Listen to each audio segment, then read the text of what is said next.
Assalamualaikum warahmatullahi wabarakatuh. Anak-anak, kita berjumpa lagi di materi akidah akhlak ini. Namun sebelum pelajaran dimulai, mari kita berdoa dulu. Berdoa mulai. A'udzu billahi minasyaitonir rajim. Bismillahirrahmanirrahim. Alhamdulillahi rabbil alamin.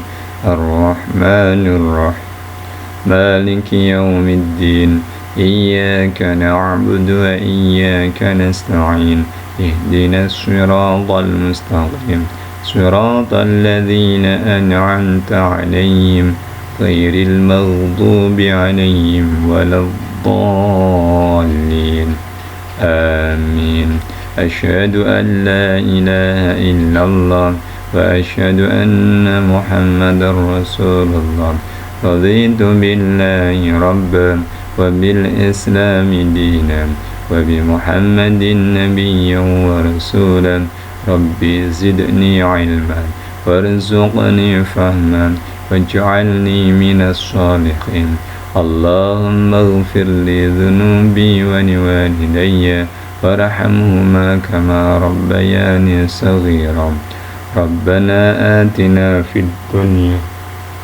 الدنيا حسنة وفي الآخرة حسنة وقنا عذاب النار آمين يا رب العالمين.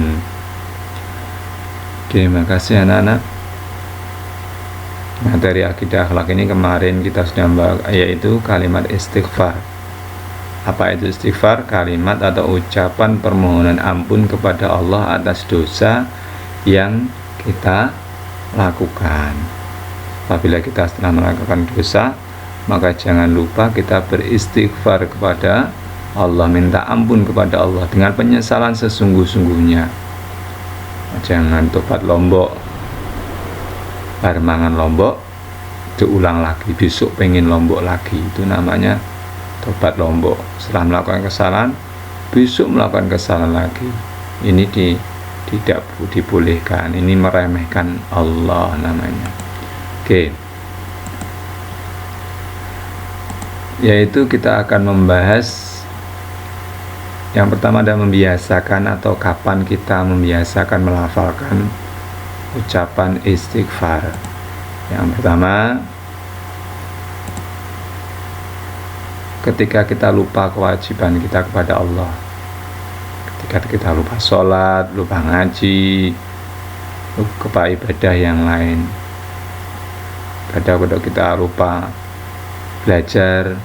Nah, ini juga kewajiban kalian sebagai seorang pelajar, maka segera beristighfar, jangan malah berkata kotor. Nah, ketika lupa kewajiban kita kepada Allah, cepat-cepat istighfar.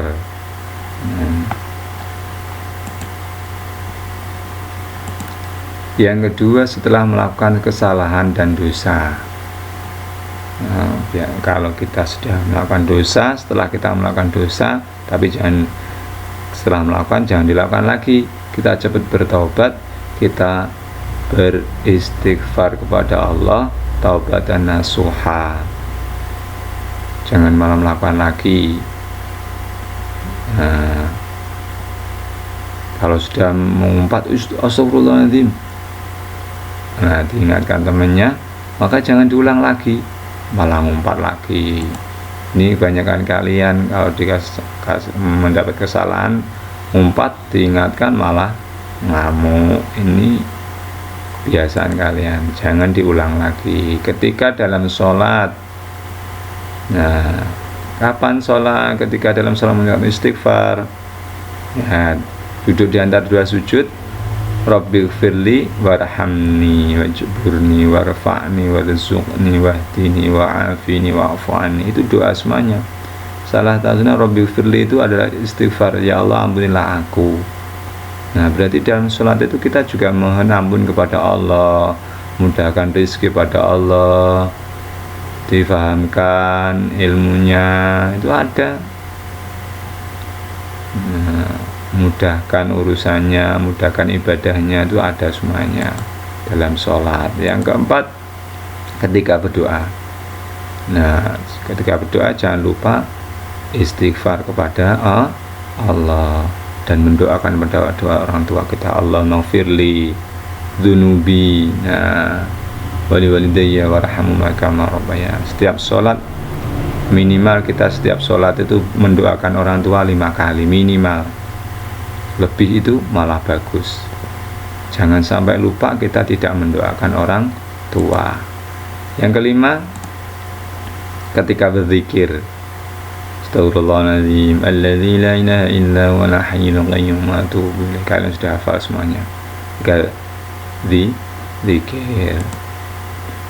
Baik, berikutnya yaitu manfaat mengucapkan kalimat istighfar. Yang pertama, menyadari akan banyaknya kesalahan dan dosa yang pernah kita lakukan. Berarti kalau kamu sudah istighfar, sadar, oh iya ya Allah, dosaku akeh, kesalahanku akeh, banyak, maka saya mau ampun kepada Allah. Ampun yang benar-benar minta ampun kepada Allah, taubatan nasuha.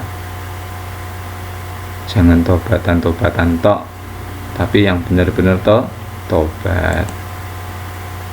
Nah, dosa-dosa kecil dapat diampuni oleh Allah. Dosa-dosa kita, banyak dosa-dosa kita. Kalau kita suka beristighfar, melakukan kebaikan, maka kebaikan itu menutup dosa-dosa kecil yang kita lakukan. Yang ketiga, nah, yang ketiga ini jangan ya, ini enggak termasuk. Ini termasuk tadi, kapan kita mengucapkan, kapan saat kita bukan manfaatnya, tapi ketika kita mengucapkan istighfar kapan. Ini tadi yang ketiga ada. Yang berikutnya, Allah akan memberi rizki dari jalan yang tidak disangka-sangka. Kalau kita sudah bertobat kepada Allah, maka Allah akan ngasih rizki kita pada jalan yang tidak disangka-sangka. Kalau kita sudah dekat dengan Allah, maka rizki kita juga dekat dengan kita. Allah akan lebih mudah mengabulkan doa-doa kita. Nah, suka orang yang beristighfar, maka Allah akan mengabulkan doa kita. Jalukmu dituruti karo Gusti Allah. Yang keenam, memperoleh pahala. Itu pasti. Kita berbuat kebaikan, pasti Allah akan membalas kebaikan itu dengan lebih banyak lagi. Kalau kita mendekat kepada Allah dengan jalan, maka Allah akan mendekat kita dengan lari. Bayangkan, kalau kita mendekat dengan Allah dengan 1 langkah, maka Allah akan mendekatkan kepada kita, dekat dengan kita 2 langkah. Maka jangan sia-siakan, mumpung kita dikasih kesehatan oleh Allah, gunakan dengan baik. Ketika kita melakukan dosa, kesalahan, cepat-cepat istighfar, minta ampun kepada Allah. Jangan sampai kita tidak mengucap istighfar. Rasulullah aja 1 hari, walaupun dia seorang maksum, tidak terhindar dari dosa, tapi 1 hari beliau selalu mengucap istighfar minimal 70 kali. Nah, minimal, banyaknya tidak terhingga. Maka kita harus meniru Rasulullah.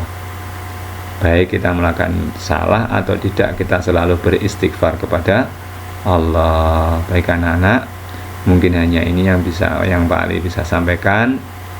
Jangan lupa tugas kalian yaitu di LKS, karena ini materi bab 1 istighfar sudah selesai. Kalian kerjakan latihan soal halaman 11 sampai halaman